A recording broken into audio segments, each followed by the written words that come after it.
Bonsoir à tous, je crois que nous sommes tous connectés. J'attends seulement que Ali Kouma allume sa caméra pour faire l'introduction.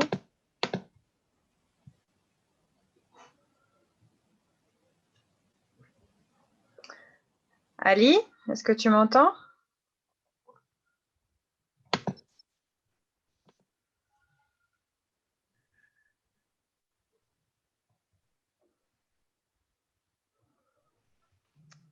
Ali? Bonsoir à tous. Ok, Oui, d'accord, je vous entends bien.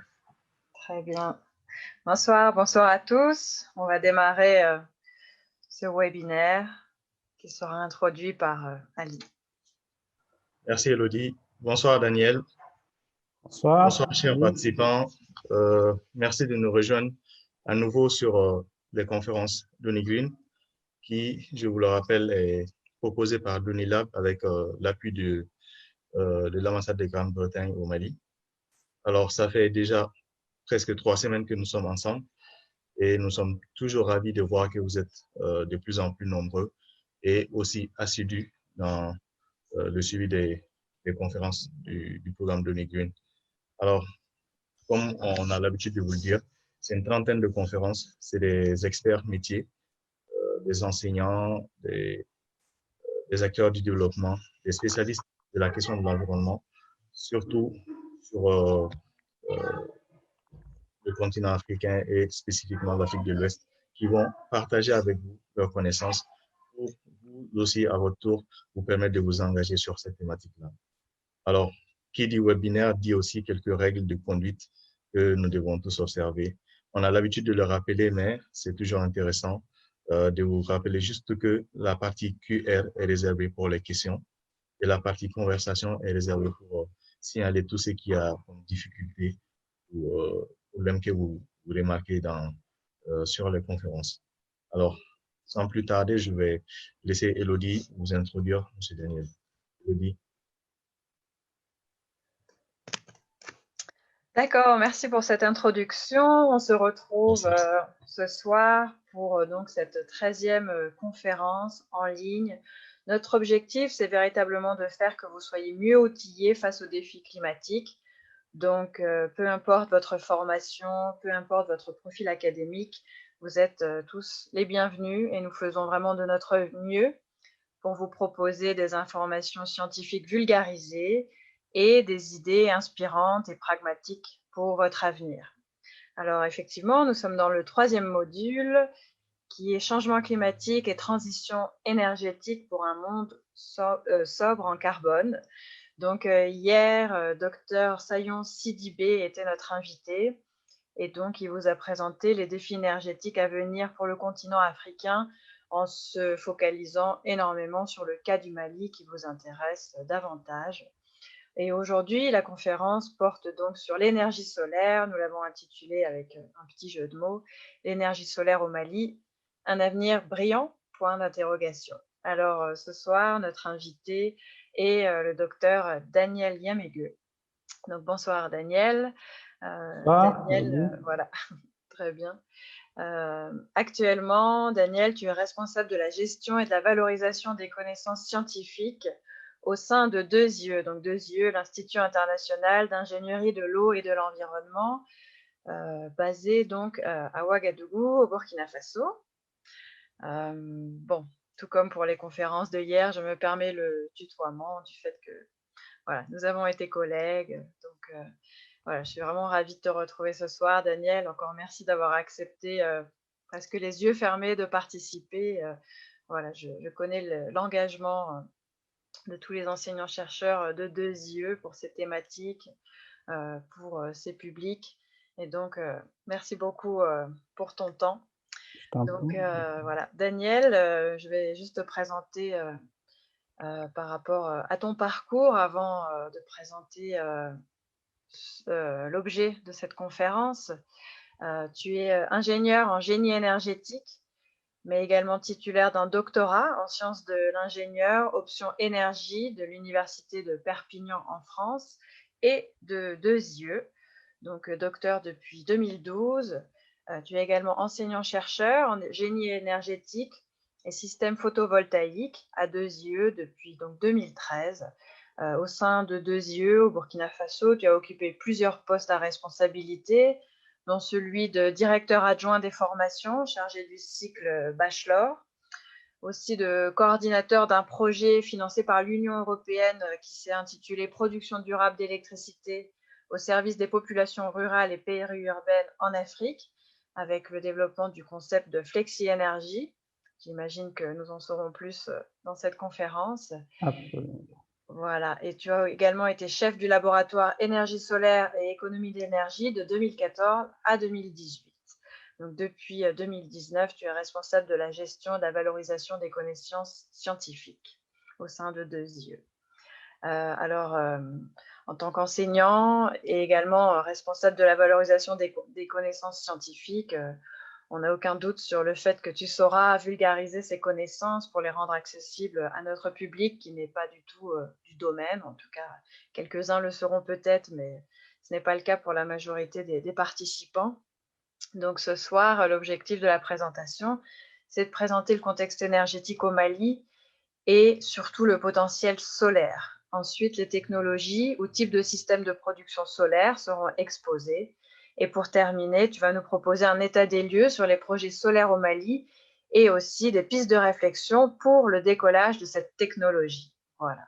Donc, on va te donner la parole et puis à tout moment, on vous proposera donc de pouvoir poser vos questions et ou de lever la main pour pouvoir interagir en direct. S'il vous plaît, ne levez la main que si vous êtes dans des bonnes conditions pour pouvoir ouvrir votre micro et poser votre question à notre intervenant. Voilà, donc Daniel, je te laisse la parole. Nous pouvons démarrer. Bien, merci beaucoup, Élodie, pour cette introduction. Et merci de m'avoir associé à ce programme que je trouve très intéressant. Donc, j'ai noté que le public est assez varié. On a un peu des experts du domaine du solaire, mais on a aussi, si j'ai bien compris, des novices. Donc, voilà, nous allons essayer d'aller le plus posément possible pour faire passer le message. Donc, j'essaye de partager mon écran avec tout le monde.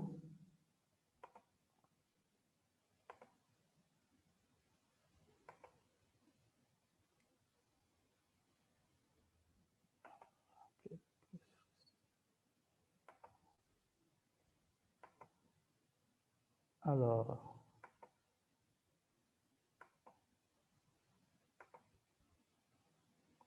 très bien. Vous avez mon écran? Alors, c'est en train de venir. Voilà, impeccable. Merci. Parfait. Donc, merci une fois de plus à tout le public qui est présent. Comme vient de le dire Élodie, ma présentation de cet après-midi va porter sur l'énergie solaire au Mali. Un avenir brillant, c'est une question. Mais vous voyez sur la diapositive que j'ai simplement parlé de solutions solaires au Mali. Bon, on est toujours dans la thématique. J'aurais dû peut-être actualiser le titre tel que c'est écrit pour vraiment caler avec ce qu'avait souhaité Élodie, mais on est vraiment dans la thématique. Ma présentation va être axée sur 4 points principalement. Donc, le premier point sur... j'ai du mal à faire défiler mes diapositives, Élodie. Normalement, c'est à ton niveau. Hein. Moi, je ne peux pas faire défiler. Avec le clavier, peut-être? Ouais, j'essaye le clavier. Non. Ah, c'est un PowerPoint ou c'est le PDF? C'est un PowerPoint. D'accord.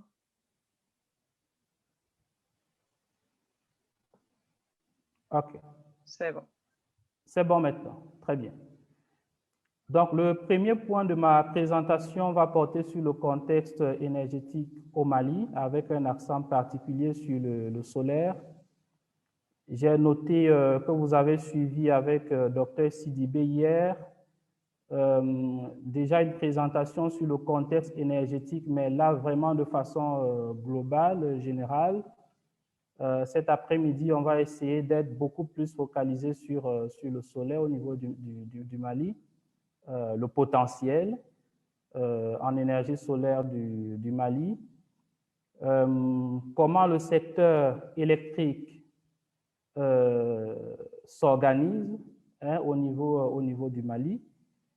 En deuxième point, nous allons parler des systèmes de production solaire photovoltaïque.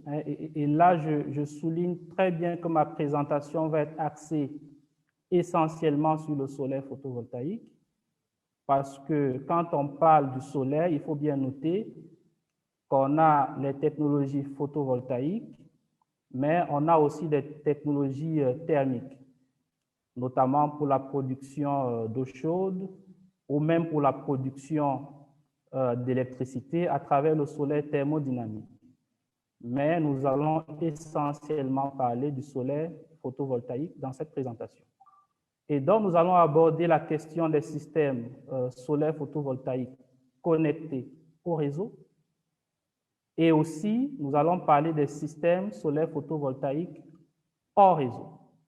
Donc, notamment pour les zones rurales, les villages, disons, qui ne sont pas raccordés à un réseau électrique national. En troisième point, nous allons parler du rôle des pouvoirs publics. Donc, c'est bien de maîtriser la technologie, mais si on n'a pas un cadre légal, un cadre réglementaire, un cadre institutionnel qui permet le déploiement des technologies, ça va être à la fin difficile, disons, de vraiment mettre en œuvre ces technologies. Et enfin, vous savez très bien que, comme on le dit souvent, l'argent c'est le nerf de la guerre. Il faut des financements, d'accord, pour pouvoir mettre en œuvre tout projet, évidemment, mais en particulier les projets solaires, qui est l'objet de notre présentation de cet après-midi. Donc, premier point, le contexte énergétique en Afrique et en particulier le cas du Mali. Donc, juste pour rappeler quelques points, vous êtes sans ignorer que nous sommes depuis la crise énergétique de 1973, donc on fait face à la raréfaction des ressources énergétiques fossiles, notamment des ressources pétrolières. Et couplé à ça, on a des questions de réchauffement climatique qui sont de plus en plus pressantes, dû au fait que la majorité de la ressource énergétique étant fossile, on a une production de gaz à effet de serre qui vient de la consommation de ces ressources énergétiques. L'autre point, comme vous le savez certainement, c'est que l'électricité est un facteur clé pour le développement économique de toute société. Mais quand on regarde la situation énergétique et en particulier de l'accès à l'électricité, là, vous avez un tableau où j'ai cité dans quelques pays, sinon tous les pays d'ailleurs de la zone UEMOA, donc Bénin, Côte d'Ivoire, Sénégal, et puis le Mali. Donc, on se rend compte que dans ces pays, de façon générale, la question de l'accès à l'électricité reste une question majeure. Et si je prends le cas du Mali, on a actuellement, d'après les données de IEA, l'Agence internationale sur l'énergie, 40% seulement de toute la population du Mali qui a accès à l'énergie électrique. Donc, ça, c'est une moyenne nationale. Et si on regarde le cas particulier des zones rurales, si vous regardez le tableau, la dernière colonne, on voit bien que pour le cas du Mali, on a 20%, et j'allais ajouter seulement, même si comparativement aux autres pays de l'UEMOA, le Mali n'est pas le dernier de la classe, Vous voyez, pour le cas du Niger, par exemple, on est à 5% hein, seulement d'accès à l'électricité en zone rurale. Pour le Burkina, on est à peu près 5%. Donc, le Mali n'est pas le dernier de la classe, bien sûr, mais comme vous constatez, il y a des gros efforts qui restent à faire pour l'accès à l'énergie électrique au Mali, en particulier dans les zones rurales. Et bien sûr, ce qu'il faut noter aussi, c'est que au Mali, comme dans la plupart des pays africains, la grosse partie de la population vit en zone rurale. 60, 70, 80% de la population, pour certains pays, sont en zone rurale. Et c'est dans ces zones où l'accès à l'énergie électrique est le plus faible. Donc, vous voyez qu'il y a un gros travail à faire à ce niveau. Cette diapositive, je parlais tout à l'heure des enjeux climatiques. Cette diapositive vous montre un peu le taux d'émission de CO2 par habitant au niveau de différentes régions du monde, dont de l'Afrique subsaharienne jusqu'à l'Amérique du Nord. Et on peut remarquer, je ne sais pas s'il faut s'en réjouir ou alors s'en offusquer, mais on remarque que l'Afrique est le continent le moins polluant.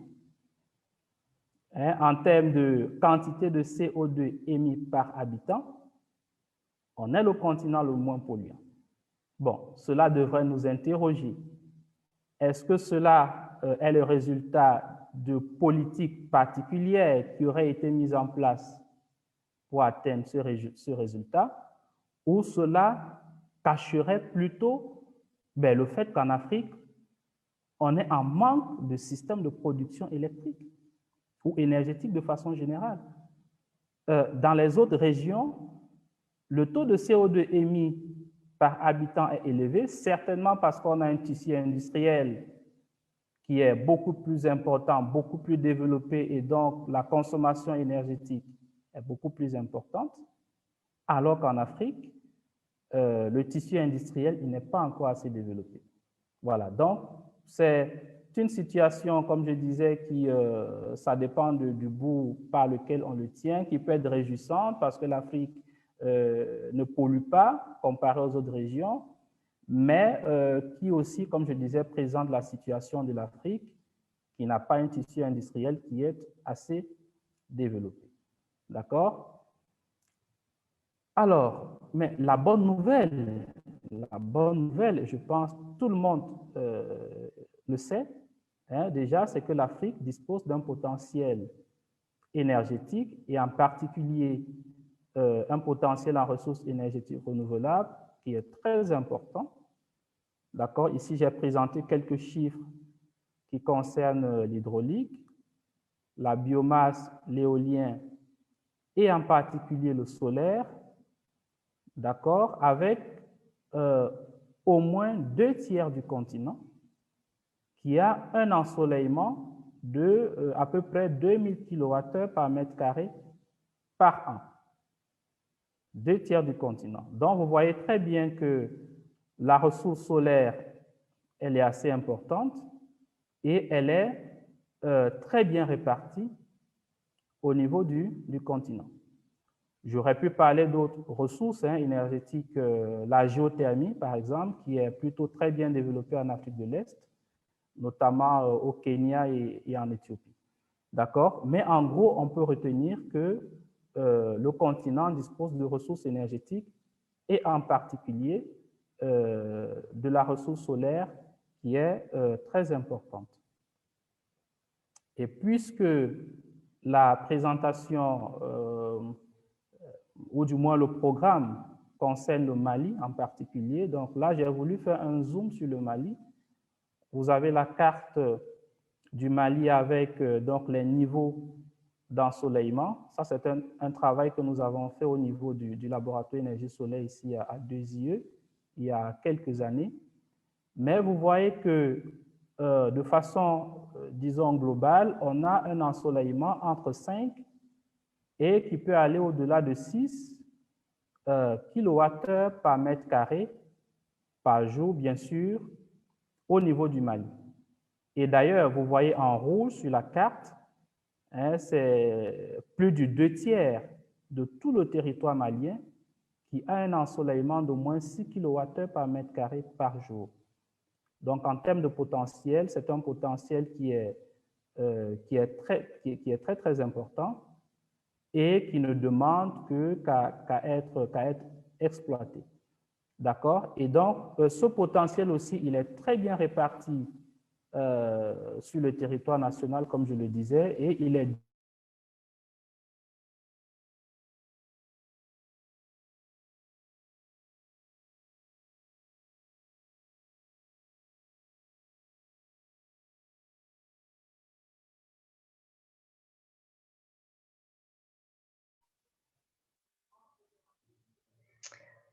Oh, je crois que nous avons perdu la connexion avec Daniel.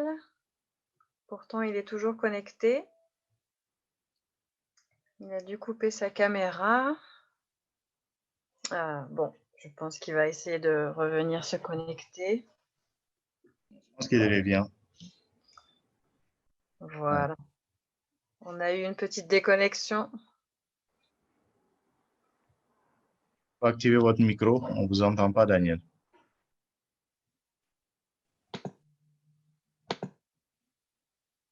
Pardon, j'ai rééteint le micro, je n'ai pas fait exprès.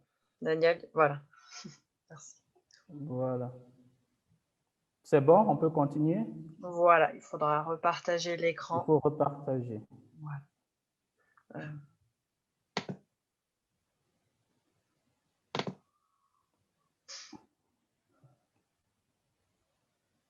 C'est bon? C'est bon. Très bien. Donc, j'étais en train de parler du potentiel solaire hein, du Mali. Et donc, j'expliquais que de façon globale, on observe que sur le territoire malien, on a un ensoleillement journalier entre 5 jusqu'à 7 kWh par mètre carré, ce qui est un potentiel très important qui ne demande qu'à être exploité. D'accord? Et heureusement, comme je le disais également, dans les projections du ministère malien de l'énergie, il est prévu une contribution d'au moins 10% du solaire dans le bouquet électrique national à l'horizon 2025. Donc, c'est une ambition claire du gouvernement malien qui est affichée et qui devrait, disons, réjouir les acteurs du secteur, donc, du secteur du solaire. Maintenant, alors là, je n'arrive pas à défiler les diapositives, Elodie, comme tout à l'heure, c'est bloqué là. Parfait, c'est bon. Voilà, c'est bon. Voilà, c'est bon. Voilà. Donc, l'ambition est affichée au niveau du Mali, mais si on regarde également de façon globale à l'échelle donc mondiale, on va se rendre compte que la part des énergies renouvelables dans le bouquet électrique est quand même en hausse constante. Donc là, vous avez des données qui viennent de l'Agence internationale sur les énergies renouvelables, IRENA, qui nous montrent l'état de 2010, où on était à 20% d'énergie renouvelable dans la production d'électricité, et en 2017, on est passé à 26%. Et d'ailleurs, 2017, c'est une année, disons, particulière en ce qui concerne le solaire photovoltaïque parce que pour cette année seulement, on a eu au niveau mondial à peu près 98 gigawatts de capacité solaire photovoltaïque installée. Et donc, cette année-là, en termes de croissance, le solaire était passé en tête de toutes les autres technologies de production de l'électricité. Voilà. Donc, pour les acteurs du soleil que vous êtes, l'année 2017, d'accord, est une année vraiment particulière. Mais c'est très bien joli quand on le présente comme ça, mais quand on regarde dans le détail, on voit que sur les 98 gigawatts, on a plus de la moitié de cette capacité qui a été installée rien qu'en Chine. Vous voyez? Et dans l'autre moitié qui reste, on a le tiers au moins qui a été installé aux États-Unis, en Inde, au Japon et en Turquie. D'accord? Donc, c'est vrai que le Soleil est en train de progresser au niveau mondial, mais quand on regarde à la loupe, d'accord, pour voir concrètement ce qui est fait, la situation n'est pas très réluisante en ce qui concerne le continent africain. D'accord? Donc, cela devrait nous interpeller. Mais cette croissance au niveau de la capacité du solaire photovoltaïque en particulier est due naturellement à la baisse du coût des technologies. D'accord? Le coût des technologies PV a beaucoup baissé, d'accord, au cours notamment de la dernière décennie. Il y a une dizaine d'années, pour acheter un module PV de 150 watts-crête, d'accord, il fallait débourser au moins dans les 200 euros. D'accord? Mais aujourd'hui, sur le marché africain, burkinabé, que je connais très bien, malien aussi, vous pouvez retrouver un panneau de 150 watts-crête à moins de 50 euros. Vous voyez? Donc, autour de 30 000 francs CFA. Donc, vraiment, le coût des modules PV a beaucoup baissé au cours des dernières années, ce qui, bien sûr, a donc favorisé la croissance au niveau des capacités installées, comme nous l'avons présenté tout à l'heure. Mais quand nous parlons du coût de l'énergie solaire, il y a, disons, il y a deux aspects qu'il faut voir. Donc, tout à l'heure, je parlais de capacité installée. Donc, il y a le coût du watt-crête installé ou du kilowatt-crête installé, si vous voulez. Mais après, on a le coût du kilowattheure d'énergie solaire. D'accord? Donc, sur la diapositive, là, vous voyez le premier voilà, diagramme qui vous présente le coût du watt-crête installé. D'accord? Donc, aujourd'hui, on est à peu près 1,15 centimes de dollars par watt-crête. D'accord?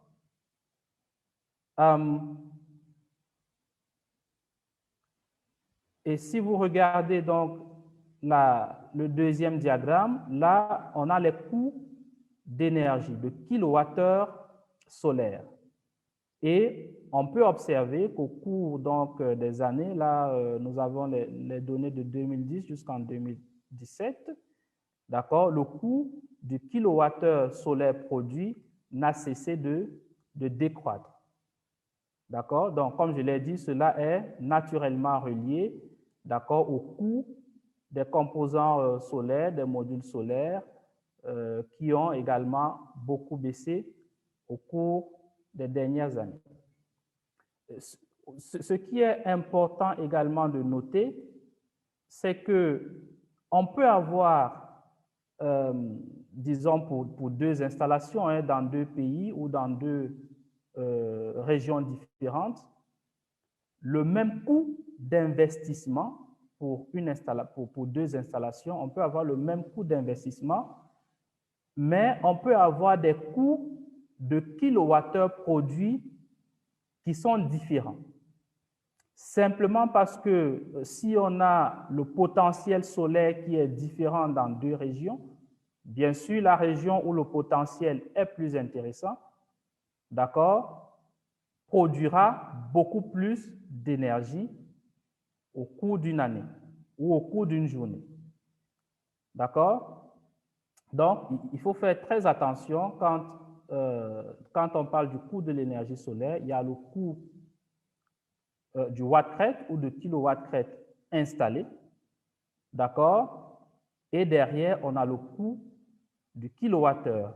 Et lui, le coût du kilowattheure qui va donc dépendre hein, comme je le disais, des conditions climatiques, donc de l'irradiation de la région, des poussières, est-ce qu'on a beaucoup de poussière dans la région, et voilà, tous ces paramètres-là qui vont influencer sur le rendement, sur la productivité de votre installation. Voilà, donc là, cette diapositive vient de mettre fin à la première, disons, partie de cette présentation, d'accord, qui a porté sur disons, le contexte énergétique, avec un focus sur le solaire. Je suggère, s'il y a quelques questions, j'ai vu tout à l'heure qu'il y avait, je pense, des mains levées, etc. S'il y a quelques questions, on peut en discuter avant de continuer de passer à la Là, je seconde. ne vois pas de main levée, Daniel, mais peut-être une question à laquelle on peut répondre, peut-être sans trop s'attarder, mais Dianda demande pourquoi l'Afrique subsaharienne est loin derrière les autres pays en matière d'accès à l'énergie, ou loin derrière les autres régions, dirons. Alors, pourquoi l'Afrique subsaharienne est loin derrière? C'est peut-être à nos gouvernants qu'il faut poser la question, parce que c'est une question simplement j'ai envie de dire, d'investissement, hein, dans les centrales, dans les systèmes de production électrique. D'accord? Les technologies existent, d'accord? Les technologies sont matures. Donc, en termes du point de vue technologique, il n'y a pas de raison que l'Afrique subsaharienne soit derrière ou n'ait pas accès à l'électricité. Donc, je pense que la question, ou plutôt la problématique, c'est beaucoup plus au niveau du financement, de l'investissement, d'accord, dont très souvent voilà, fait défaut dans la plupart des pays subsahariens en particulier, parce que quand on prend d'autres régions de l'Afrique, et notamment l'Afrique du Nord, le Maroc, la Tunisie, c'est des pays où aujourd'hui le taux d'accès à l'électricité avoisine les 100%. C'est-à-dire que dans le village le plus reculé du Maroc aujourd'hui, vous avez un réseau électrique. D'accord? Donc, voilà. Mais comme je le disais, au niveau subsaharien, certainement, c'est la question du financement et des politiques, bien sûr, en matière énergétique. Et Diallo Moussa Adama demande comment se situe le Mali par rapport à dans son mix énergétique. Enfin, je veux dire, alors quel est l'état d'avancement des énergies renouvelables au Mali? Il demande. Donc, c'est aussi peut-être de savoir par rapport aux autres pays de la région, est-ce que le Mali a bien investi dans les énergies renouvelables ou pas du tout? Non, c'est bon, là, on anticipe un peu peut-être sur des éléments qui vont venir dans la suite, parce que, voilà, au niveau des systèmes de production solaire, on verra que le Mali a fait beaucoup d'efforts au cours des dernières années. Et d'ailleurs, actuellement, je pense que les Maliens doivent être fiers de cela, ils peuvent s'en vanter. La plus grande centrale solaire photovoltaïque connectée au réseau en Afrique de l'Ouest aujourd'hui est bel et bien au Mali. Hein, la centrale, on va y revenir voilà, dans la suite de la présentation, 50 MW installée à Kita, c'est bien au Mali et c'est aujourd'hui la centrale PV connectée réseau la plus grande d'Afrique de l'Ouest. Donc, le Mali quand même a fait beaucoup d'efforts et on verra dans la suite qu'il y a d'autres projets aussi dans les pipes avec des niveaux de développement plus ou moins avancés, mais des projets importants en termes de capacité. Hein, il y a Ségou, voilà. Donc, il y a pas mal de... Voilà. Dans la suite de la présentation, on en parle. C'est encourageant. Alors, une personne a levé la main. Alors, on va peut-être prendre une dernière question s'il ouvre son micro. Alors, il n'y a pas de nom, hein, c'est le nom du téléphone, la Techno Pouvoir 2. Si vous voulez, vous pouvez poser votre question. Bon, c'était peut-être une erreur alors, hein. Daniel, D'accord. on continue et puis on reprendra les questions tout à l'heure. Très bien. Merci. Donc, j'espère que les participants sont toujours en ligne et qu'ils suivent très bien.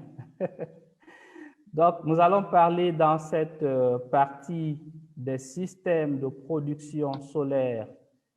Là, j'ai écrit solaire, mais c'est bien solaire photovoltaïque, hein, pour être précis.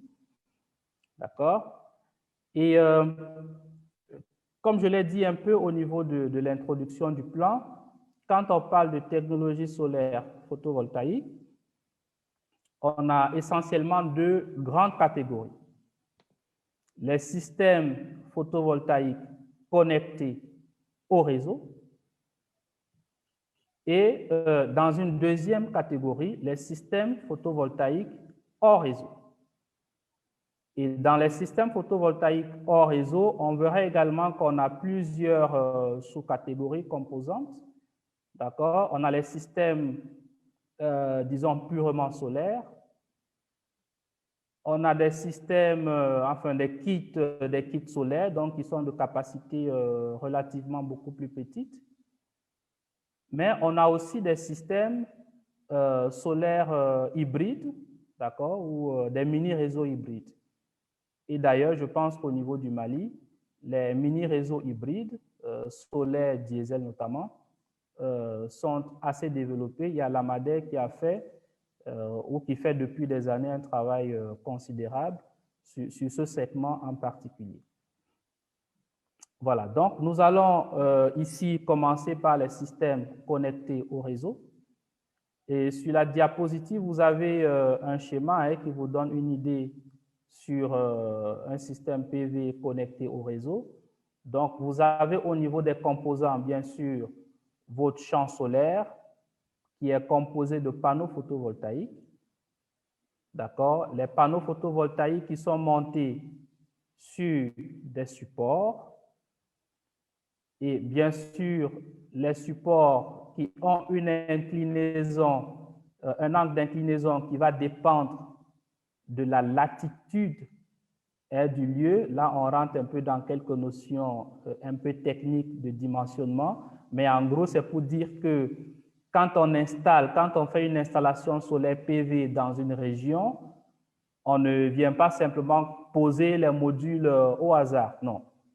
Il y a un calcul préalable qui est fait, d'accord, notamment concernant l'inclinaison, comme je disais, des supports, d'accord, qui est en rapport avec la latitude du lieu pour pouvoir capter le maximum d'ensoleillement possible. Donc, une fois qu'on a le champ solaire qui est bien monté et tout, vous savez que les modules photovoltaïques produisent du courant continu. Alors que nos réseaux sont des réseaux à courant alternatif. Et donc, pour pouvoir injecter du courant qui vient du champ photovoltaïque sur un réseau, il faut au préalable transformer ce courant continu en courant alternatif. Et c'est là le rôle de l'onduleur, d'accord, qui va transformer le courant continu en courant alternatif. Et bien sûr, pour passer au réseau de transport, il faut un transformateur élévateur, d'accord, qui va permettre de passer, je ne sais pas, de 400 volts ou bien de 1000 volts que vous avez à la sortie de votre champ à peut-être 15 000 volts ou plus pour le transport. D'accord?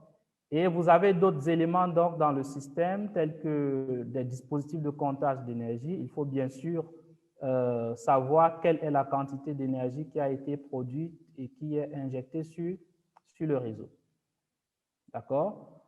Vous avez d'autres éléments, d'autres appareils de contrôle, de commande, de protection, n'est-ce pas? Tout ceci pour assurer le bon fonctionnement de la centrale, mais aussi pour assurer la sécurité des équipements et des personnes. D'accord? Donc, de façon rapide, voilà comment se présente un système photovoltaïque raccordé ou bien connecté au réseau électrique. Donc, quelques chiffres qui concernent donc les systèmes PV connectés réseau. Il faut noter qu'en 2017, donc je parlais de l'année 2017 tout à l'heure au niveau mondial, mais au niveau de la zone UEMOA également, 2017, c'est une année particulière où on a atteint les 160 mégawatts de photovoltaïque, n'est-ce pas, connectés au réseau, comparé à l'année 2008 où on avait moins de 10 mégawatts, à peine 7 mégawatts de capacité photovoltaïque. D'accord? Donc, vous voyez bien qu'en une dizaine d'années, la capacité a été multipliée, voilà, au moins par 20. D'accord? Et donc, au niveau de la zone UEMOA, on a quand même des pays, il faut le dire, assez actifs dans le secteur, notamment le Sénégal, qui a été l'un des pionniers en termes de centrales PV connectées réseau, qui était à plus de 100 mégawatts connectés réseau en 2017. On a le Burkina aussi, qui a une capacité en 2017 de 44 mégawatts. Et comme je le disais tout à l'heure, le Mali, qui donc depuis 2020, l'année dernière, mars 2020 pour être plus précis, a une centrale PV connectée au réseau de 50 mégawatts. Et comme je le disais, aujourd'hui, c'est la plus grande centrale PV connectée réseau dans toute l'Afrique de l'Ouest. Voilà, donc il s'agit de la centrale de Kita. Je pense que les Maliens qui sont là connectés, participants, doivent être au courant de ce grand projet qui a été installé, qui a été réalisé à Kita.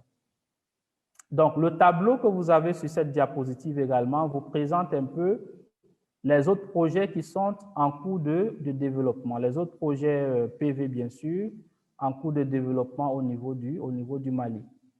Et on peut citer en particulier le cas de la centrale de Ségou, dont le projet est assez avancé. C'est une centrale de 33 mégawatts qui est portée par le développeur Scatec Solar, d'accord?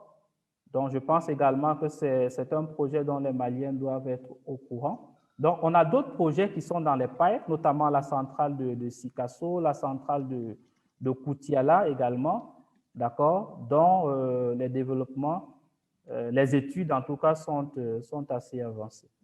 Voilà.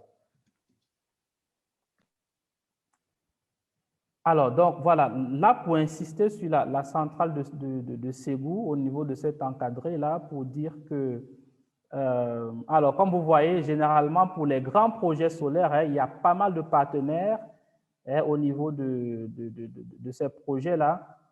On le verra dans la suite au niveau des financements. D'accord, que la plupart de ces projets, disons, sont implémentés à travers des producteurs indépendants d'électricité, d'accord, IPP, comme cela se dit en anglais.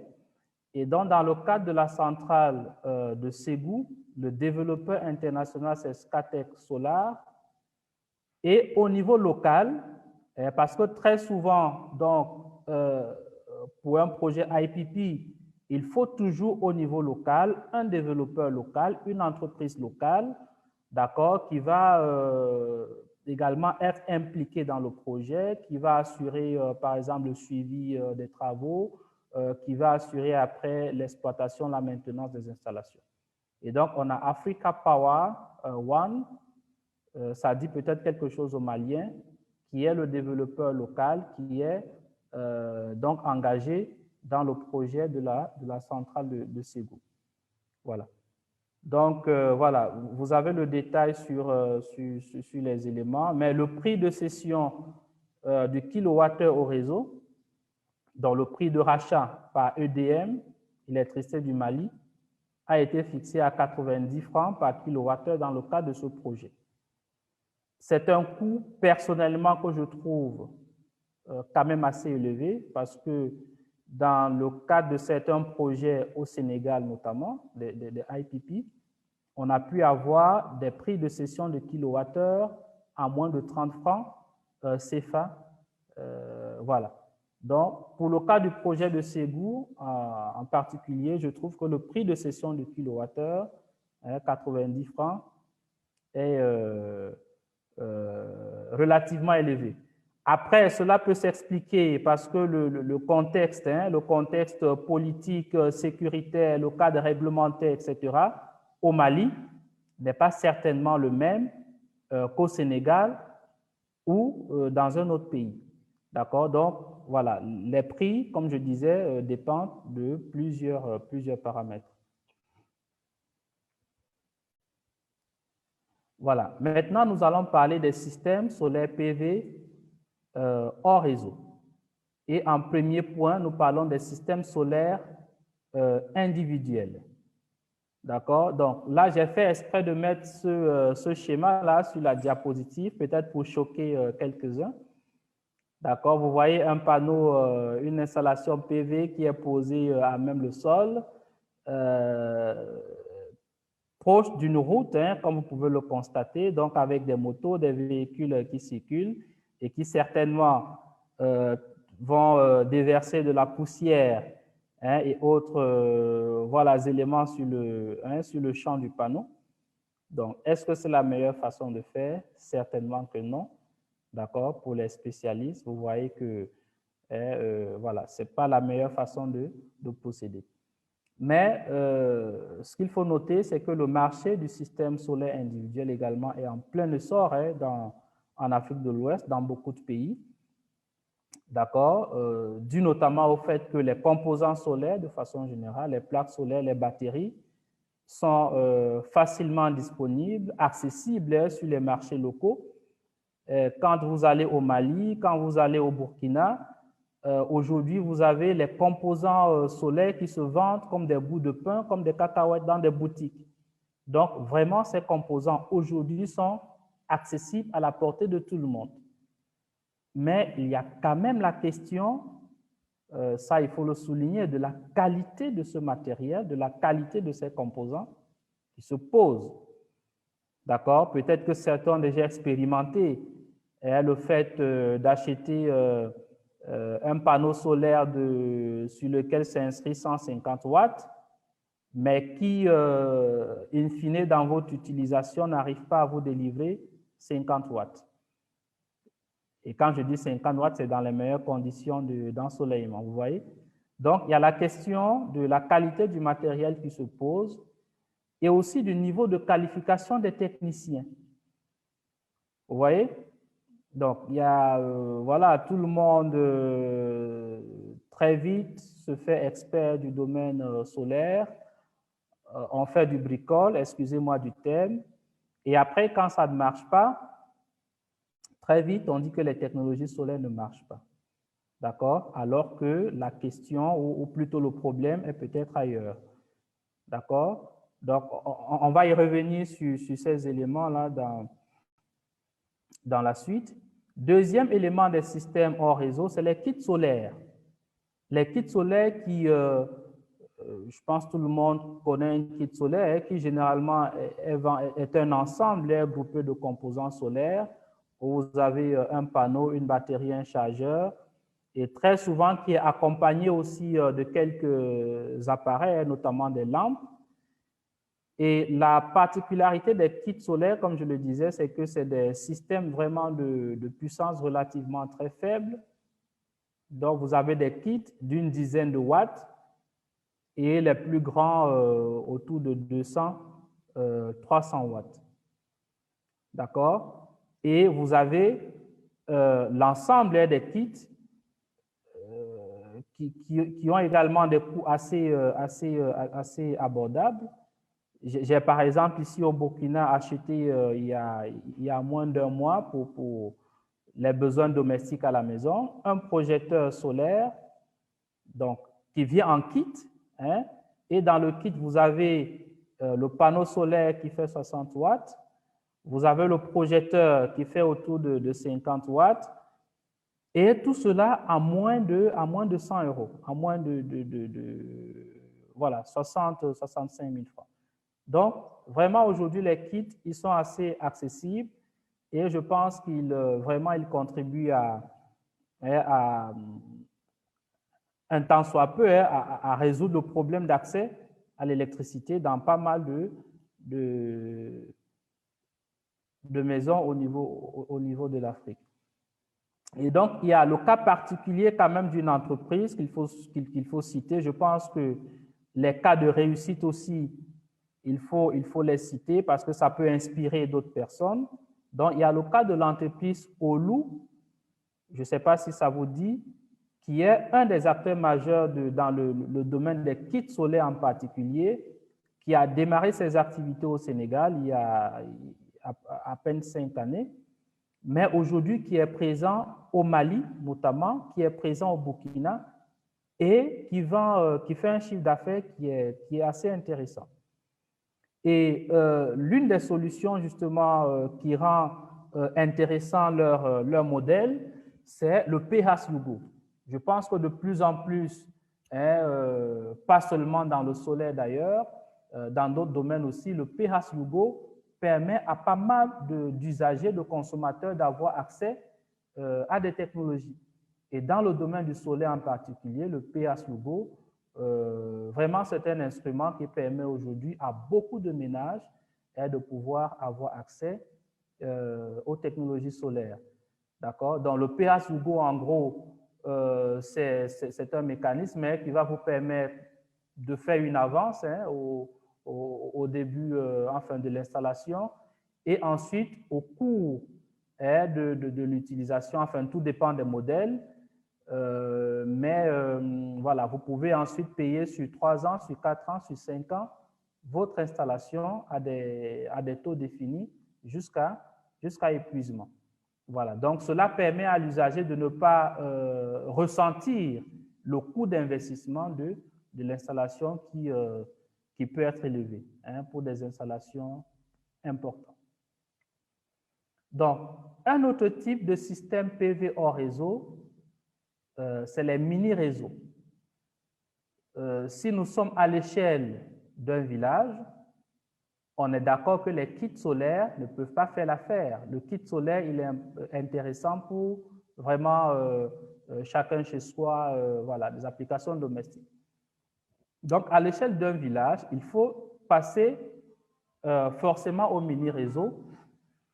Et donc, un mini-réseau, comme je l'ai défini sur la diapositive, c'est en général un réseau électrique de taille relativement petite, qui bien sûr va être construit dans une région qui n'a pas accès au réseau électrique principal, d'accord? Et au niveau du mini-réseau, vous allez retrouver à peu près les mêmes composants que dans un système PV connecté au réseau, par exemple.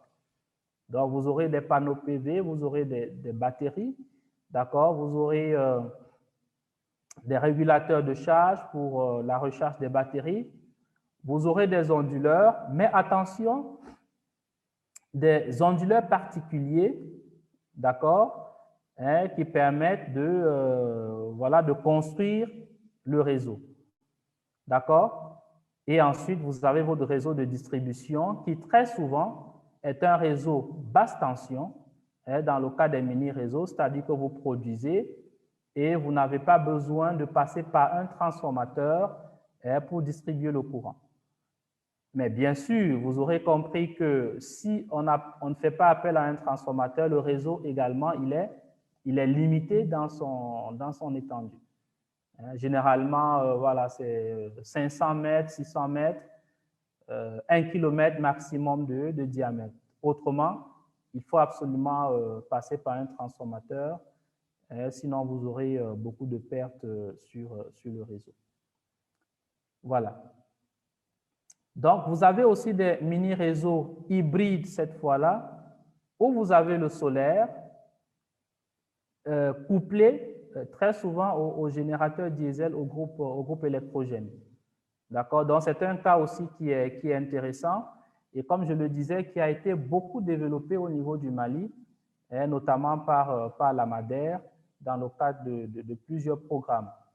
Donc, dans les réseaux hybrides solaire groupe électrogène, très souvent, vous avez les groupes qui fonctionnent donc au courant de la journée, qui vont créer le réseau électrique. Et derrière, vous avez le champ photovoltaïque qui va donc, à travers des onduleurs réseau, injecter sa production sur le réseau. Voilà. Bien sûr, il faut que les éléments, les paramètres électriques au niveau du réseau, notamment la fréquence et la tension, d'accord, permettent au système PV de pouvoir se connecter et de pouvoir injecter sa production. Voilà.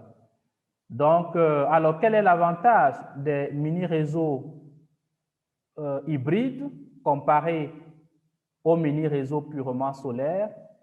C'est que dans le cas des mini-réseaux hybrides, vous avez donc la capacité de fournir de l'énergie 24 heures sur 24. D'accord? C'est-à-dire toute la journée.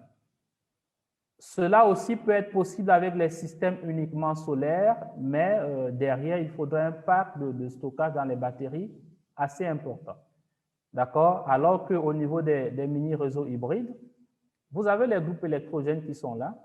Donc, dans les cas où l'ensoleillement n'est pas suffisant ou dans la nuit, vous avez les groupes qui se mettent en marche, qui prennent le relais.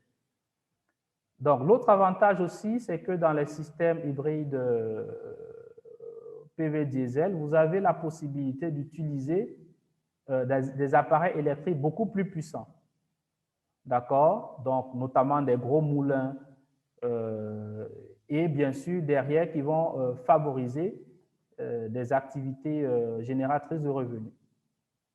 Et comme je le disais, un autre avantage qui est très important, c'est la capacité de stockage qui est fortement réduite comparativement au système purement solaire. D'accord? Donc, vous avez ensuite sur les figures un exemple de gestion, disons, de l'énergie au niveau d'un système hybride photovoltaïque diesel. Donc, dans les périodes d'ensoleillement, c'est le système PV qui est sollicité. Vous avez en jaune, je ne sais pas si vous voyez très bien, la courbe de production solaire et vous avez en bleu la courbe de charge, de la demande énergétique. Donc, entre 1h et 7h ou 8h jusqu'à 8h, par exemple, d'accord, où le PV, où le solaire n'est pas disponible, la batterie, le système de batterie peut être sollicité, d'accord, pour assurer les charges dans cette plage. Et maintenant, lorsque vous avez le solaire, à partir de 8h jusqu'à 17h, d'accord, vous avez le solaire qui va alimenter les charges. Et quand il y a un excès de production, cet excès est stocké dans les batteries. D'accord? Et dans la nuit, donc, à partir de 18h, 19h jusqu'à 23h, vous avez les groupes électrogènes qui sont principalement sollicités. Donc, c'est juste un exemple de comment on peut donc gérer l'énergie au niveau d'un système hybride PV diesel. Donc ici, quelques exemples de mini-réseaux hybrides solaires installés au niveau du Mali. Alors, vous avez le projet de Ouelessebougou. Ça fait plus de 10 ans aujourd'hui que cette centrale a été installée. Mais vraiment, c'était une centrale pilote en ce temps-là concernant les systèmes hybrides photovoltaïques diesel. Les Maliens, là, qui sont du domaine, ils doivent savoir de quoi je parle. Ouelessebougou, qui est une centrale de 216 kW crête, couplée à 2 groupes électrogènes de 220 kW chacun, et avec un système de stockage dans au moins 400 batteries. Voilà. Donc, c'est un système qui a été inauguré depuis 2010, en juin, je pense, qui est fonctionnel encore aujourd'hui. Un deuxième projet, un deuxième exemple.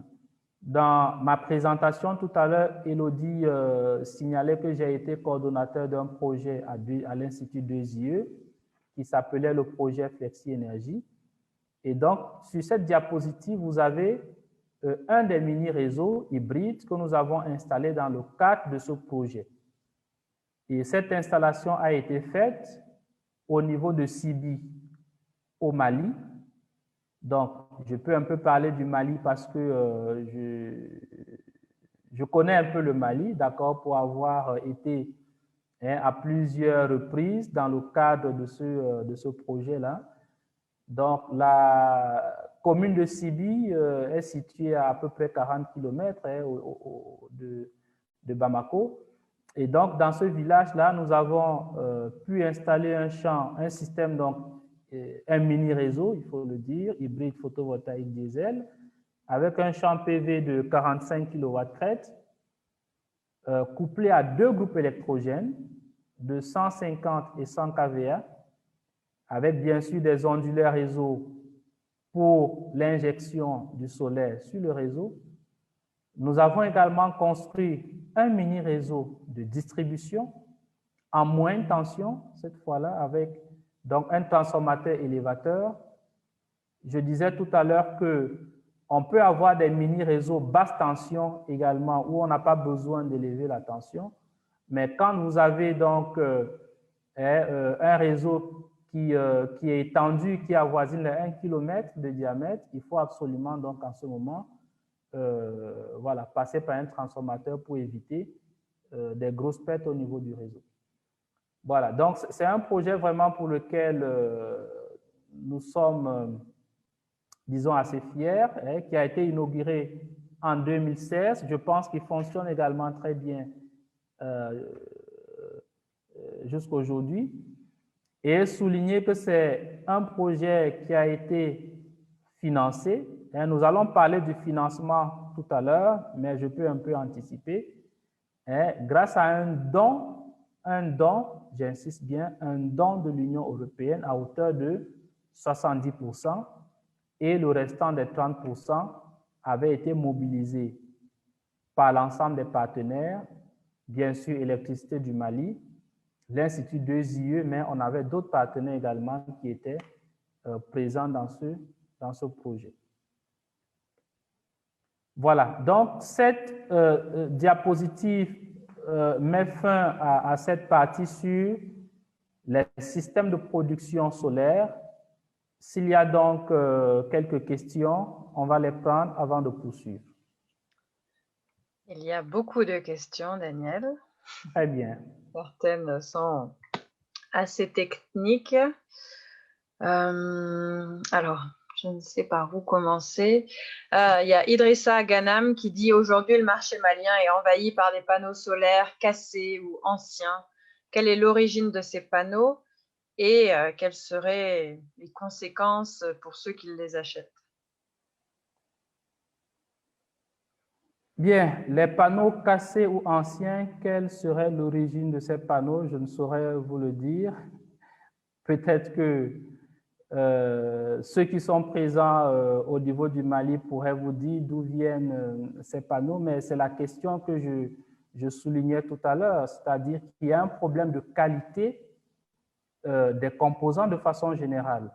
Là, vous parlez des panneaux, mais on peut parler de batteries, on peut parler de régulateurs, on peut parler d'onduleurs, on peut parler d'autres composants, d'accord, dont la qualité n'est pas toujours voilà, ce qu'il faut. Donc, il y a un problème aussi de régulation finalement, parce qu'effectivement, vous dites d'où viennent ces panneaux.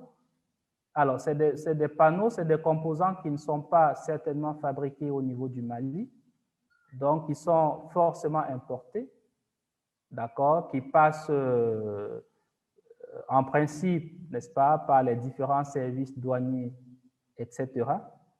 D'accord?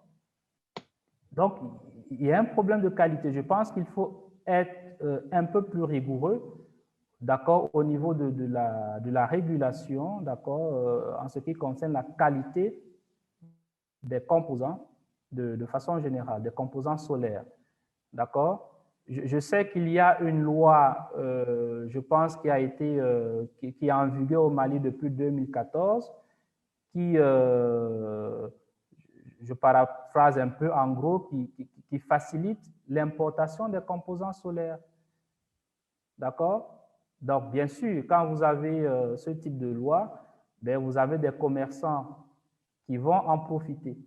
Mais à la fin, c'est l'usager qui va payer le prix fort. Donc, quelle peut être la conséquence? Ben, la conséquence d'avoir un panneau cassé ou d'autres composants défectueux, il y a d'abord une question de sécurité, même des usagers, hein, des personnes qui utilisent ces installations.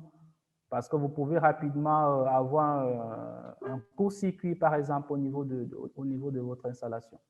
Donc, vraiment, pour peut-être finir avec cette question, si vous avez un panneau qui est cassé, qui est défectueux, logiquement, ce panneau, il n'est plus à même d'être utilisé. Hein? Surtout s'il est cassé. Il peut avoir d'autres pannes ou d'autres défauts beaucoup plus subtils, hein, qui ne sont pas visibles à l'œil nu. Mais quand vous avez un panneau qui est cassé, logiquement, il ne devrait plus être utilisé. Okay. Voilà. Optons pour la qualité des panneaux solaires. Je vais laisser la parole maintenant à Abdoulaye Dembélé. Allez-y pour votre question. Merci. Bonsoir. Bonsoir. Vous m'entendez? Okay. Oui. Voilà. Donc, je vous remercie.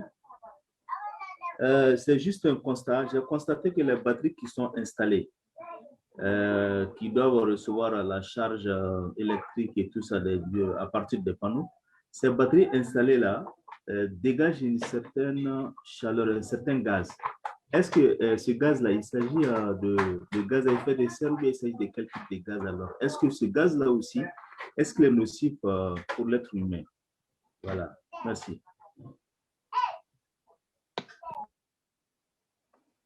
Oui, très bien. Merci, Monsieur Dembélé, pour votre question. Alors, si vous constatez, je ne sais pas comment vous avez constaté que votre batterie dégage du gaz, mais généralement, pour les batteries au plomb, c'est du dihydrogène. D'accord? Qui, s'il est à une certaine teneur, à une certaine concentration, peut être nocif. Donc, généralement, ce qui est conseillé effectivement pour les installations où vous avez les batteries, justement, c'est de les avoir dans un environnement qui est assez aéré, d'accord, où vous avez donc un renouvellement d'air qui évite que ce gaz-là soit concentré. D'accord? Et on peut aller plus loin. Vous avez des détecteurs de gaz. Par exemple, pour une de nos installations à l'Institut 2IE, c'est ce que nous avons fait. Vous pouvez avoir des détecteurs de gaz, d'accord, installés donc au niveau de votre local. Et une fois que la concentration en gaz, donc d'hydrogène de l'ambiance, dépasse un certain seuil, le détecteur de gaz, il se déclenche, donc l'alarme se déclenche pour vous signaler de faire attention. D'accord? Donc, je ne sais pas si je réponds à la question. Donc, si le gaz, bien sûr, s'il est concentré, s'il est dans une ambiance concentrée, vraiment, il peut être nocif. Et comme je dis, c'est pourquoi il est conseillé de mettre les batteries, notamment, dans un environnement qui est assez ventilé pour éviter une concentration de ce gaz. Merci pour ces conseils. C'est vrai que souvent, on ne le sait pas. La question suivante sera posée par Moussa Traoré. Allez-y, on vous entend. Bonsoir. Bonsoir. Bonsoir. Moi, c'est Moussa Khalifa Traoré, responsable de la maison d'Artémisia ici à Gao. Moi, ma question part vers c'est même qui est le système de production solaire. Est-ce que comme chez nous, on a le vent, on a des intempéries, est-ce que ces vents et ces intempéries jouent sur la qualité de la production solaire ou ces intempéries renforcent les systèmes des panneaux solaires?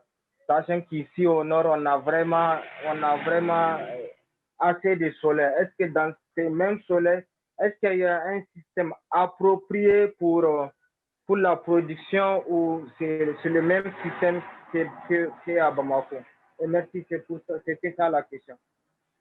Très bien. Merci, Monsieur Traoré, pour votre question. Alors, quand vous parlez d'intempéries, je suppose que vous parlez peut-être des poussières, hein, à certaines... Il parle du vent, oui, de voilà, la poussière. voilà, à certaines périodes de l'année. Alors, peut-être le vent n'est pas, disons, un problème en tant que tel. J'allais dire, ça peut être même un avantage dans ce sens que il permet de nettoyer la surface des modules, d'accord? Lorsqu'il y a des dépôts de poussière, si vous avez un vent, bien sûr, qui n'est pas chargé en poussière, en particules, il peut plutôt être un avantage dans ce sens-là. Mais attention, si vous avez des vents violents, vous pouvez avoir votre système, s'il n'est pas bien monté, s'il n'est pas bien, disons, fixé au niveau des supports, vous pouvez avoir voilà, certains composants qui sont balayés par les vents. Et ça arrive très souvent. Même ici au Burkina, pour certaines installations hein, où nous avons pris le soin, enfin, on se disait qu'on a pris le soin de bien fixer les modules, mais quand vous avez certains vents assez violents, ils peuvent arriver à soulever carrément des modules de votre installation. Donc, dans ce cas, bien sûr, le vent, voilà, il peut être plutôt dangereux pour l'installation. Maintenant, quand vous parlez des intempéries, bien sûr, peut-être des poussières qui se déposent sur le champ sur votre champ de panneaux, bien sûr, la poussière qui se dépose va empêcher que l'ensoleillement atteigne les cellules. Et donc, dans ce cas, vous aurez une perte de rendement de votre installation. Ça, voilà, naturellement. D'accord? Vous pouvez aussi avoir, toujours parlant de votre environnement, hein, des températures assez élevées. Vous savez que les panneaux solaires, en particulier, sont conçus pour fonctionner dans ce qu'on appelle les conditions standards. Donc, dans le meilleur des cas, hein, 1000 watts par mètre carré d'ensoleillement et une température de 25 degrés Celsius. Vous voyez? Mais très souvent, dans nos conditions, hein, voilà, au niveau du Mali, au niveau du Burkina, on est très souvent au-delà de 25 degrés.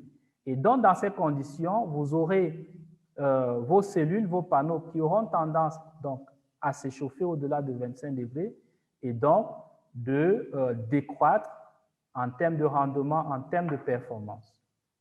Voilà. Très bien. Je pense qu'il y a encore quelques slides et comme il nous reste moins de 15 minutes, tout à fait. Je pense que l'on continue la présentation et prendre quelques questions si nous le pourrons tout à l'heure. D'accord, d'accord. Bien, merci. Donc, nous allons rapidement parler du rôle des pouvoirs publics dans le décollage du solaire. Alors, bien sûr, les pouvoirs publics ont un rôle majeur, j'ai envie de dire crucial à jouer dans le domaine du solaire. Nous avons parlé tout à l'heure de la qualité des composants, par exemple.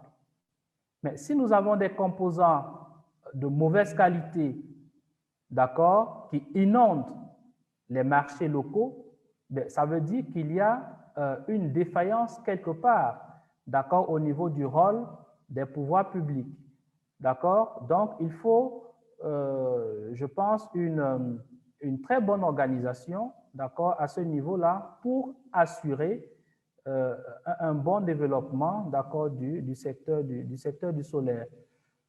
Pour revenir sur le cas des centrales PV connectées au réseau, d'accord, qui sont en termes de capacité, voilà, beaucoup plus importants.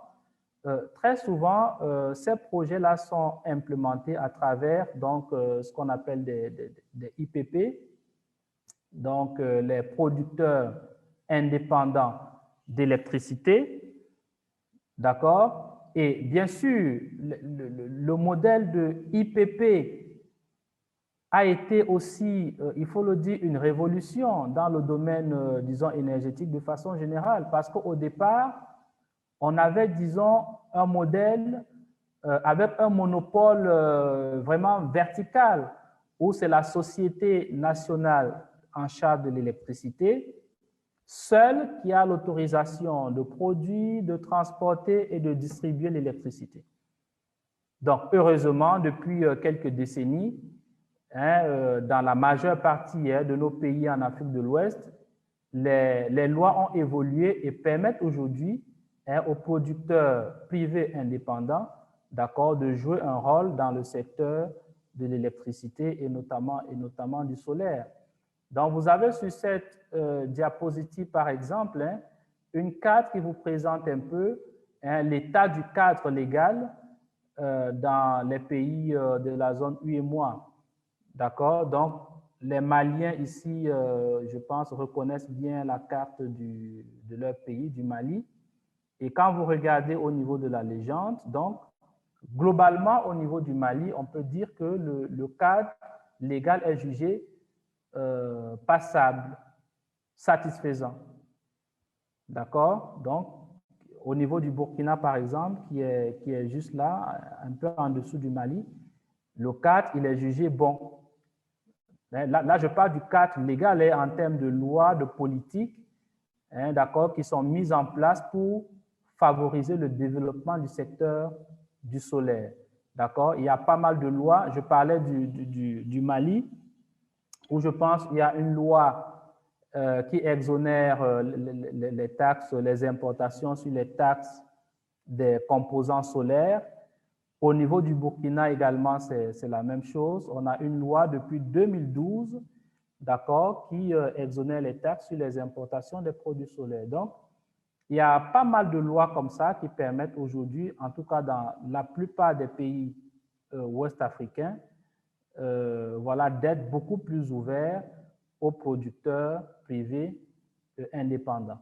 Maintenant, au niveau du cadre institutionnel, d'accord, il y a bien sûr le ministère en charge de l'énergie qui est, disons, le premier maillon au niveau du cadre institutionnel, parce que c'est lui qui fixe les orientations politiques.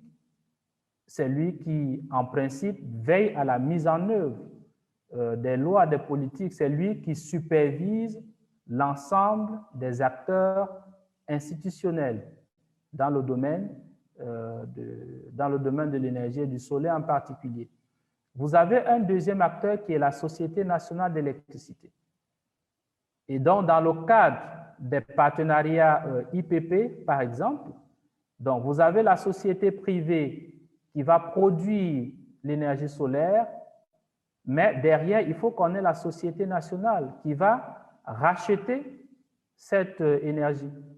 Et après, bien sûr, qui va s'occuper du transport et de la distribution de l'énergie.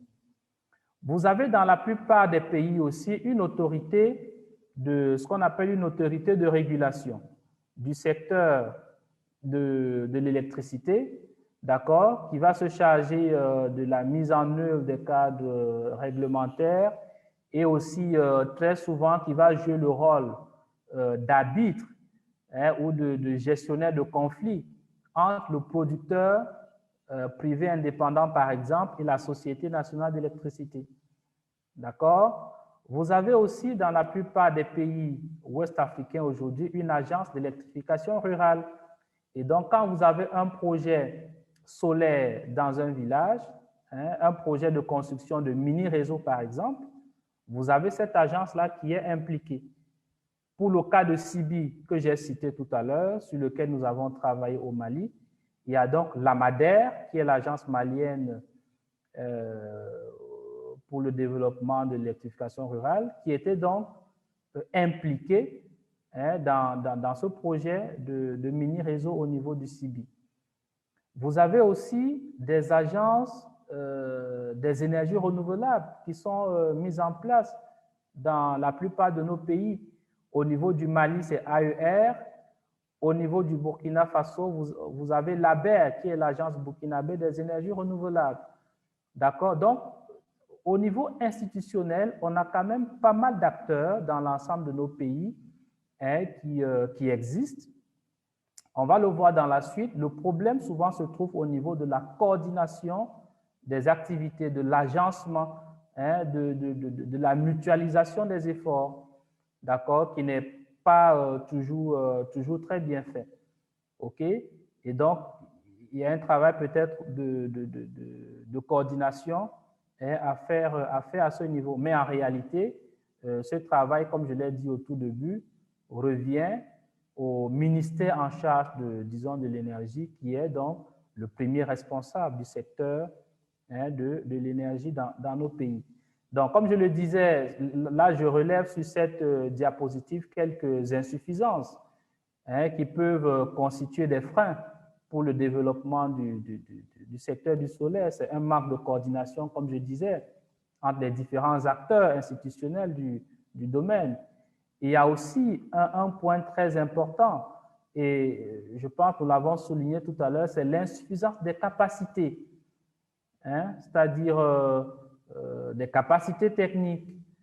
D'accord, on a des techniciens ou du moins des gens qui ne sont pas toujours très bien formés, d'accord, dans le domaine du solaire. On a aussi un autre point, c'est le manque d'expérience spécifique au solaire. D'accord? Donc, dans la plupart, souvent, des centres de formation ou des centres de métiers, souvent, centres de métiers, vous avez souvent dans nos pays les sociétés nationales, donc en charge de l'énergie, qui ont des centres de formation, des centres de métiers. Mais très souvent, au niveau de ces centres-là, on n'a pas de formation spécifique qui est dédiée au domaine du solaire. Et donc, cela constitue ou peut constituer un frein, d'accord, dans le développement de ce domaine-là. Mais quand même, ce qu'il faut souligner, heureusement, on a le WAP. Le WAP, je ne sais pas si ça vous dit, c'est le West African Power Pool en anglais, qui est, disons, l'organisme aujourd'hui qui se charge de la coordination des activités au niveau de l'Afrique de l'Ouest. Donc, le WAP qui joue quand même un rôle de plus en plus très important au niveau notamment de la formation des acteurs du solaire. Et d'ailleurs, peut-être un secret que je vous délivre, donc le WAP est en train de travailler justement sur un programme de formation des acteurs du domaine du solaire. C'est un programme qui va être mis sur pied dans les mois qui suivent.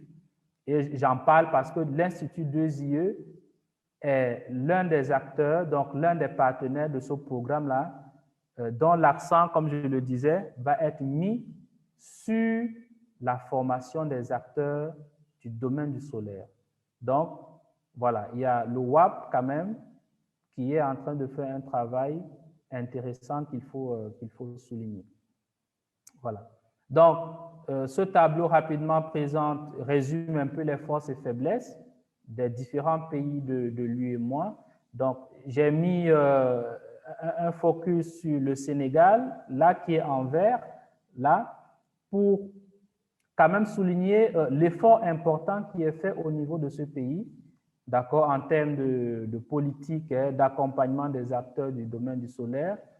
Au niveau du Mali aussi, donc le cadre, de façon globale, comme je le disais, il est, disons, passable, mais il y a encore des efforts à faire, notamment au niveau donc, de la capacité, de la formation des différents acteurs du domaine.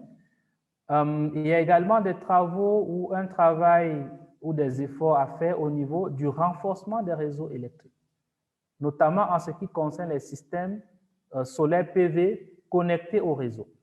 D'accord? Pour connecter du PV au réseau, il faut que le réseau électrique soit en capacité d'encaisser ou d'accueillir cette production. Mais très souvent, dans la plupart de nos pays, donc, on a des réseaux qui sont plutôt pas très robustes, hein, faiblement maillés, qui ne sont pas en capacité toujours de recevoir une certaine quantité de production solaire. Donc, l'une des faiblesses aujourd'hui dans la plupart de nos pays, c'est la faiblesse des réseaux. Et une fois de plus, le WAP, bien sûr avec d'autres bailleurs, hein, tels que la Banque africaine ou la Banque mondiale, sont en train de travailler aussi sur le renforcement des réseaux électriques. Voilà, donc quelques pistes de réflexion pour terminer sur cette partie. C'est bien sûr, il faut poursuivre la mise en place d'un cadre légal, d'un cadre institutionnel dans nos différents pays. D'accord? Il faut donc mutualiser les efforts des différents pays. Le Sénégal est plutôt très bien avancé, donc il faut que les différents acteurs des pays puissent, disons, partager leurs expériences. D'accord? Je parlais tout à l'heure des producteurs privés indépendants, mais il faut dire qu'il y a aussi encore des risques relativement élevés, hein, pour ces partenaires privés-là qui viennent investir au niveau de nos pays. Donc, il faut, comme on le dit, dérisquer l'investissement privé, d'accord? Et comme je le disais, il faut renforcer l'infrastructure de transport au niveau national et régional, c'est-à-dire renforcer les réseaux électriques. Voilà, donc j'en ai terminé pour cette partie. Peut-être que rapidement, je propose de terminer avec la dernière partie sur la mobilisation des financements, compte tenu du temps. C'est OK pour toi, allons-y. Hein. Voilà. Donc, au-delà du temps prévu. Très bien. Donc, la mobilisation des financements, c'est un point vraiment important, hein, notamment pour les projets de grande taille. Hein. Je parlais de la centrale de Kita tout à l'heure, 50 MW. Il y a la centrale de Ségou, 33 MW qui va venir. Donc, pour tous ces projets-là, d'accord, bien sûr, cela ne vous échappe pas qu'il faut des financements assez conséquents. Et très souvent, comme je le disais, c'est dans des producteurs indépendants d'électricité, des IPP, d'accord, qui ont la charge, hein, de produire, hein, de l'énergie qu'ils vont donc derrière revendre, d'accord, aux gestionnaires du réseau électrique, qui donc ce dernier a en charge de transporter et de distribuer l'énergie jusqu'aux usagers.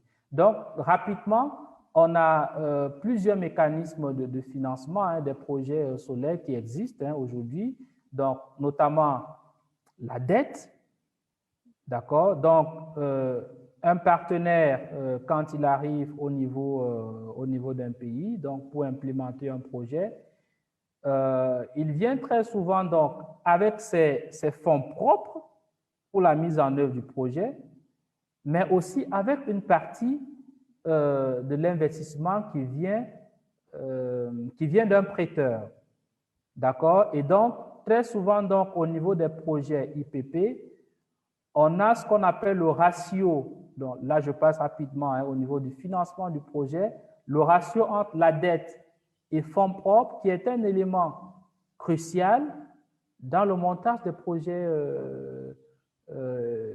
énergétiques et solaires en particulier.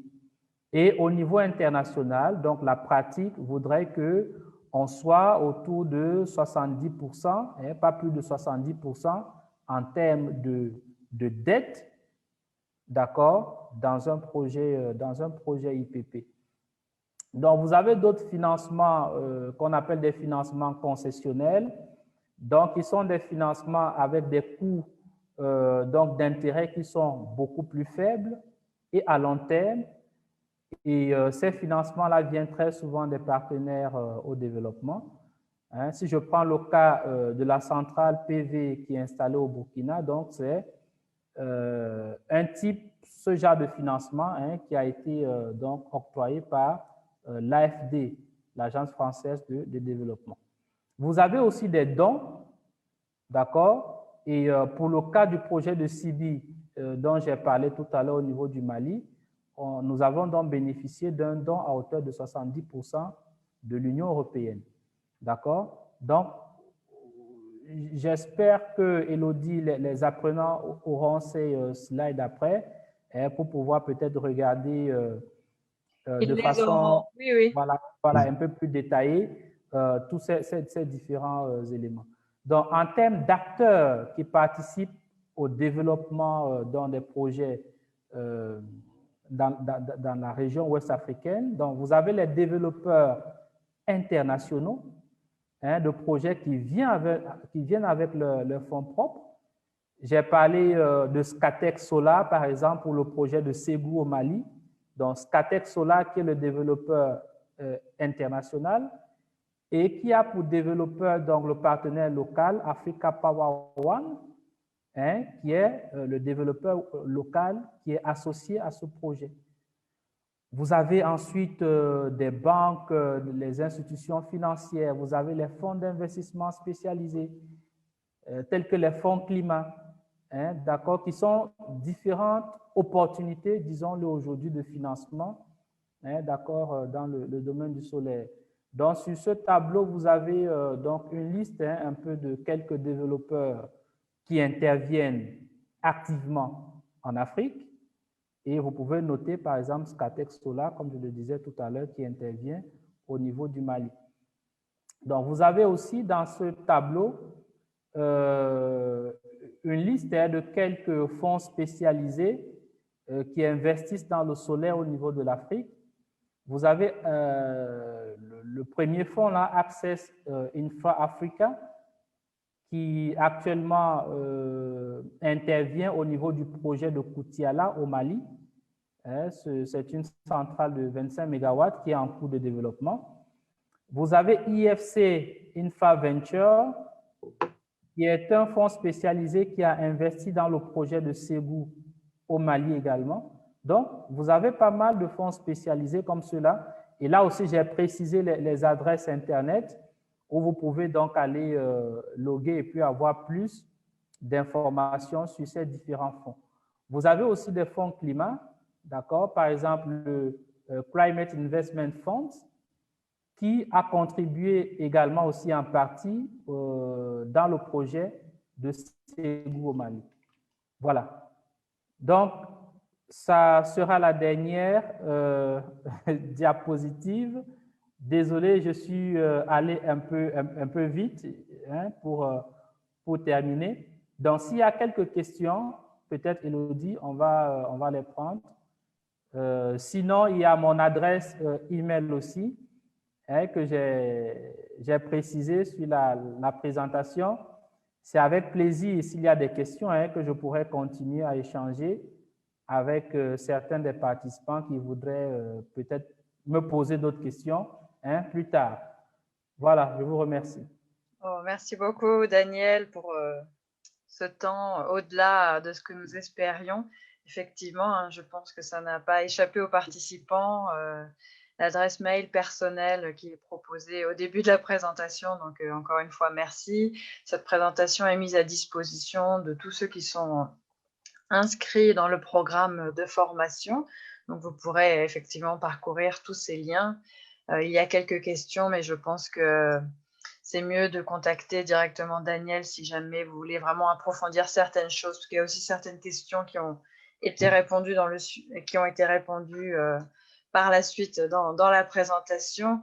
Vraiment, on voudrait vous encourager à partager aussi cette présentation avec tous ceux qui s'intéressent à ce sujet de transition énergétique, d'énergie solaire. C'est vrai qu'1h30, c'est très, très court. Et donc, merci Daniel d'avoir déjà donné tous ces éléments. C'est difficile d'être exhaustif, mais j'espère que ce sera suffisant pour tous ceux qui se questionnent sur le potentiel de cette source d'énergie, donc le solaire, pour répondre à leurs besoins et pour, voilà, en tant qu'entrepreneur ou dans tous les cas, on a tous besoin de l'énergie dans notre vie de tous les jours, que ce soit à la maison ou sur notre lieu de travail. Donc, c'était important d'éclairer, si je puis dire, chacun par rapport au potentiel de cette énergie.